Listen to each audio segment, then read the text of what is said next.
Tem coisas que custam a nossa paz, como, por exemplo, receber o salário e as contas serem mais altas. Como todo mês ter que pedir dinheiro emprestado para os outros porque não tem R$ 100 para comprar um remédio ou para colocar comida dentro de casa. Como ter que ficar passando cartão na maquininha para poder pagar as contas e se enrolar cada vez mais, ou até mesmo ter que pegar dinheiro emprestado com a agiota para poder resolver um problema. E sim, eu sei o que é isso porque eu cheguei a esse ponto de quase pegar dinheiro com a agiota. A Carol, que te ensina a organizar o dinheiro hoje, quase se perdeu completamente por causa de consumismo e compulsão. E hoje eu não vou te dar dica de economia genérica, pelo contrário, eu vou abrir o meu fundo do poço para você entender o custo real de viver de aparência em pleno 2026 e como eu usei a estratégia e o autoconhecimento para fugir desse inferno. Então prepara o coração, pega o seu café ou escuta esse vídeo enquanto você toma um banho ou lava a louça, porque o papo hoje vai ser o mais sincero que eu já tive aqui com vocês.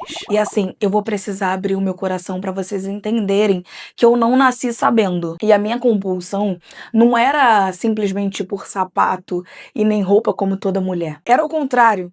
A minha compulsão era por comida. Simples assim. Eu gastava todo o meu dinheiro, todo o meu salário, absolutamente tudo com iFood, com restaurantes caros, com doces, porque eu achava que eu merecia comer bem depois de um dia super estressante no trabalho. E na minha cabeça, eu sempre fiquei mais calma depois de comer alguma coisa gostosa, porque eu sempre fui muito ansiosa com tudo na minha vida, até com coisa boba mesmo, coisa idiota. Mas a verdade mesmo é que eu tava comendo as minhas emoções. Eu tava triste, eu tava lá ansiosa, ou eu tava frustrada com o meu trabalho, e a comida era o meu refúgio temporário. De tanto eu fazer aquilo, já tava virando automático na minha vida. Já era um hábito, sabe? Aquele hábito diário. E aquilo me fazia mal demais. E hoje eu consigo ter o controle de dizer não para certas coisas, mas ainda é muito difícil para mim e às vezes eu dou umas vaciladas. Mas tá tudo bem, porque o importante é não cair naquela rotina que nem era. E o que isso me gerou? Isso me gerou dívida atrás de dívida, porque ao invés de eu pegar o meu salário e pagar as minhas contas, eu já saía comendo o mundo e quando eu via, eu não tinha o dinheiro todo ali para pagar o meu aluguel, para colocar comida dentro de casa. Por isso que é muito importante a gente descobrir a causa de todos os nossos problemas, porque aí a gente consegue já cortar ali na raiz, para não ter mais problemas futuros. E a questão do agiota, eu quase me ferrei. Literalmente. Imagina se eu tivesse pegado algum dinheiro naquela época. Hoje, por exemplo, eu não poderia estar aqui, de repente, fazendo esse vídeo e ajudando mulheres a mudarem de vida. E tudo isso porque muitas das vezes a gente prefere o caminho mais fácil do que enfrentar ali os nossos medos, os nossos traumas. No meu caso, cuidar da minha ansiedade, né? Investir na minha sanidade mental, na minha saúde mental. O mal do pobre é ele ser preguiçoso e querer o caminho mais fácil. Essa é a verdade. A ideia de pegar dinheiro com quem cobra 30% de juros ao mês parecia viável no desespero, quando a gente está desesperado. Mas na mesma hora, eu lembrei de tudo que meu pai e a nossa família passava por causa disso e eu pensei 2 vezes antes de tomar essa decisão, antes de ir lá e falar eu quero dinheiro, pegar o dinheiro. Graças a Deus eu tive um momento de lucidez. Imagina as pessoas que não têm, que agem por impulso e vão lá e pegam dinheiro. Isso é muito triste. E o custo real das comprinhas para ficar mais bonita segue a mesma linha de raciocínio. Se você entra nas suas redes sociais, se entra aí no Instagram, no TikTok, eles martelam na nossa cabeça que a gente precisa de procedimento X, que a gente precisa da maquiagem Y, da roupa da marca Z, para a gente poder ter valor e se sentir bonita de verdade. É uma pressão, sabe, na nossa cabeça, uma pressão estética absurda que a gente vê aí pela internet. E a gente acaba cedendo. A gente gasta R$ 300 numa micropigmentação. A gente gasta ali R$ 500 no cabelo. Eu, por exemplo, gastava mais de R$ 1.000 no meu cabelo para pintar o meu cabelo. E aí tem gente que gasta R$ 200 numa blusinha e por aí vai. Aquela blusinha lá que a gente tem várias parecidas no armário. Então, aí compra mais uma, porque tá enjoada daquela que tá no armário. Eu, por exemplo, eu vivia muito de status. Porque além de gastar dinheiro com comida, eu gastava com aluguel caro, porque eu vivia a minha vida inteira morando de aluguel com os meus pais, em casas lindas, em casas grandes, sabe? E depois que eu assumi as responsabilidades da casa, e meu pai faleceu e eu tive que assumir tudo, eu continuei com isso impregnado em mim. E como eu estava acostumada a viver no conforto, acostumada em viver em lugares bonitos, foi horrível para eu poder sair disso. E isso foi o estopim para mim, porque foi quando eu realmente vi, não dava mais para ficar naquela situação em que eu precisava colocar minha vida no eixo. Fora o cabelo caro que eu fazia, que era praticamente o valor do meu salário na época, unha, sobrancelha, roupas, maquiagens e por aí vai, para poder aparecer, para poder parecer uma coisa que eu não era. Então, gente, o problema não é querer ser bonita. O problema é usar a beleza como uma máscara para a insegurança financeira que a gente tem. Você tá linda na foto, mas a sua alma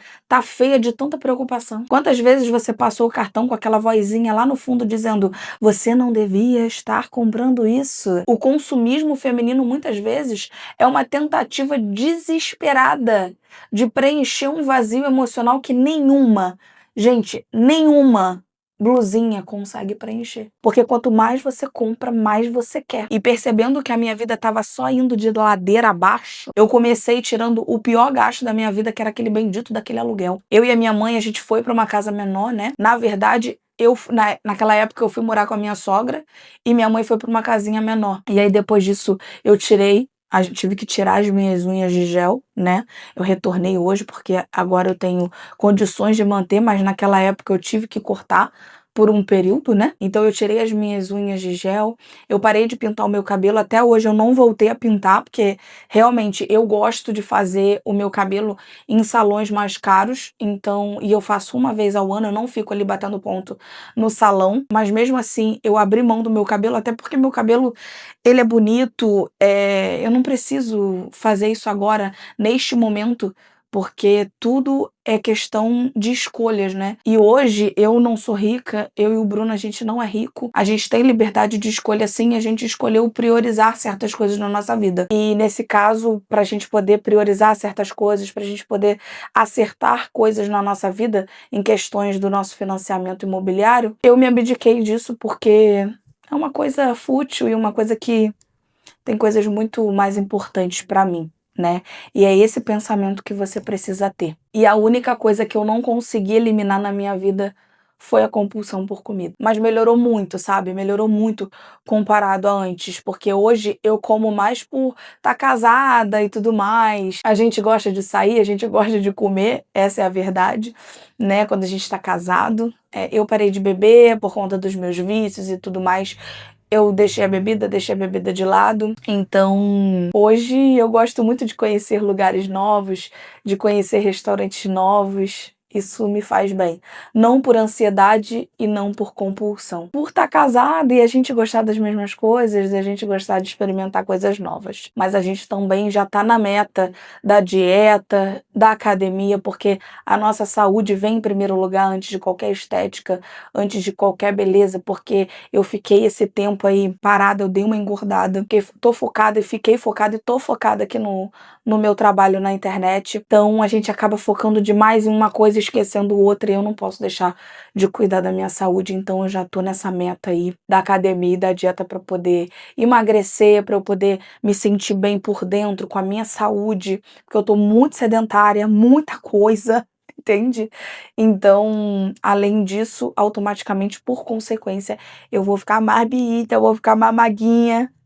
E é isso, a gente vai unir o útil ao agradável. E quando me deu esse start, essa virada de chave na minha cabeça, eu comecei a querer juntar dinheiro, pagar as minhas dívidas, né, e tal.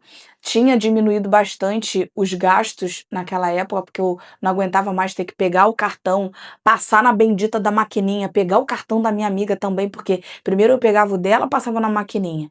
Aí pegava o dinheiro, ia lá, pagava o meu cartão, pegava o meu cartão, passava na maquininha. Aí nesse meio tempo, o limite abaixava do cartão, acontecia alguma coisa, sabe? Os juros, tinha juros em cima de juros aí, então quando você passava aquele valor, não vinha aquele valor cheio pra mim. Então era assim, super horrível, porque no final das contas eu sempre tinha que pegar dinheiro emprestado com alguém da minha família ou com algum amigo meu pra poder suprir, porque só aquele dinheiro ali, com tanto de juros que a máquina comeu, eu não conseguia pagar as minhas contas, eu não conseguia pagar o aluguel onde minha mãe morava, então tava assim num ciclo horroroso. E antigamente, gente, eu não conseguia juntar nem R$ 100.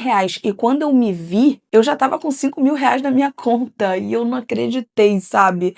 Porque foi uma experiência tão louca e ao mesmo tempo uma mistura de realização com tristeza por ter perdido tanto tempo da minha vida fazendo besteira, sabe? E uma lição que eu tirei disso tudo é que a gente precisa cuidar, sim, da raiz do problema antes de qualquer coisa. Saber a causa, saber o que está causando a falta de dinheiro e parar de culpar o valor do nosso salário. Parar de ficar falando que a gente recebe pouco. Eu comecei a investir, juntar uma grana nesses cofrinhos aí da vida, que são mais fáceis e práticos da gente guardar dinheiro do que um CDB. Porque para mim, naquela época, eu achava muito confuso o CDB. E tá tudo bem, tá? Porque o importante é estar rendendo acima de 100% do CDI e o cofrinho já faz isso. E outra coisa, esquece essa ideia de ter que juntar de R$ 100 para cima, porque desse jeito vai ser muito difícil. Começa com pouco para você poder criar aquela constância, para você criar hábito. Se você tem R$ 10, pagou suas contas, sobrou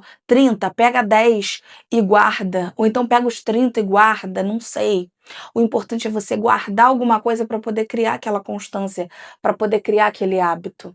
E eu ficava muito com isso na cabeça e eu nunca guardava nada, porque eu achava que eu tinha que guardar R$ 100, R$ 200, que R$ 10 não ia fazer diferença. E quantas vezes a gente não tá aí no final do mês ou acabando mesmo de receber o salário e a gente precisa de R$ 10. Às vezes não tem um remédio, uma dipirona que custa R$ 10, uma cartela de dipirona, ou uma passagem ou alguma coisa, entendeu?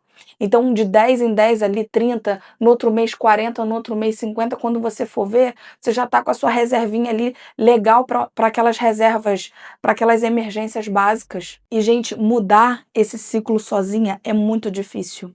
Teve uma cliente que fez o direcionamento financeiro comigo e ela chegou desse jeito, super arrasada, falando assim: Carol, eu passo o cartão na maquininha, eu pego o bendito do dinheiro e eu já corro para pagar outra conta. É simplesmente desesperador. Ela vivia aquele mesmo ciclo que eu vivia lá no passado. Só que depois de 6 meses de acompanhamento sério, aquele acompanhamento leve, com método, com direcionamento, ela conseguiu quebrar esse ciclo e hoje ela não só tem mais dívidas, como ela também está eliminando as parcelas antigas e vendo o dinheiro sobrar na conta dela pela primeira vez na vida. Então é sobre isso, é sobre ter um mapa do tesouro na sua mão. O custo real do consumismo é a sua liberdade. Então controla a sua impulsividade, tenha consciência do porquê e o que te leva a gastar para você conseguir prosperar e ver dinheiro sobrando na sua conta. E para te ajudar a começar esse processo de organização que eu falei, eu vou deixar aqui na tela um vídeo onde eu te ensino como fazer o dinheiro sobrar todo santo mês com um método simples para você aplicar agora mesmo na sua vida. Não perde tempo e clica aqui para continuar a sua virada. Um beijo, eu espero que esse vídeo tenha te ajudado e eu te vejo no próximo vídeo. Tchau!